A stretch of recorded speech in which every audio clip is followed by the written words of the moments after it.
Music. It's that frustrating copyright infringing annoyance that is sometimes attached to the very necessary special effects files in video games.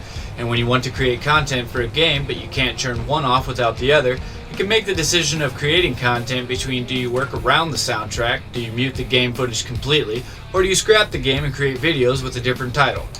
Depending upon the content you are creating, that decision could be easy or difficult. For example, Batman Arkham City has the explosions and gadget sound effects attached to the soundtrack. In comparison, Batman Arkham Knight has these two sourced separately, thus allowing content creators a greater freedom in the editing process to make creations with more various styles. In creating a score for a cinematic series using games that you are able to manipulate in a preferable manner, you try to enhance the gameplay footage and the vocalized audio with background music. The background audio is more important than the vocalized audio, and even the special effects audio. The background audio sets the mood. It tells the viewer how to feel about the scene that they are seeing. Music navigates emotion within the viewer, making them feel tense, excited, warm and fuzzy, or angry.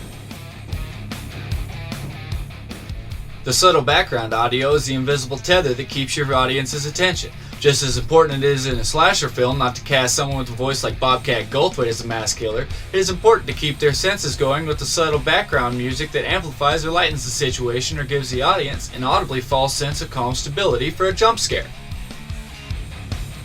Spoof movies are a perfect example of work being held together by audio and visual background events! What are you shouting for, asshole? Okay, I'm going as fast as I can. I swear this happens at least once a week.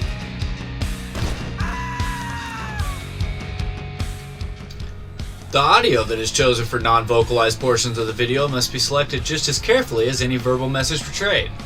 If the video is meant to be lighthearted and fun, the wrong music could contrast in a way that is off-putting to the viewer. To set the mood in every scene is imperative, as well as having a recognizable logo that visually and audibly expresses your brand. As a content creator, audio branding is important for publicity and other channel-associated material, such as the channel's title scene identifying yourself at the beginning of your video. It is important to have a quick and catchy tune and memorable identifier that can be utilized by all of your content. It is important that it sets the mood for you and your channel. Playing calm, peaceful music for a channel about Call of Duty, if done properly, could be intentionally, ironically funny, but not done properly would clash with a game that features mindless, gratuitous violence.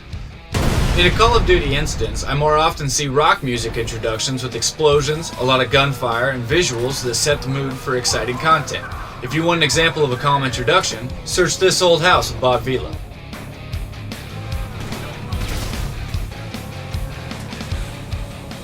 The ending of your video, whether it be a personalized message for every video or a credits roll sequence, is important and must maintain audio and video branding as well.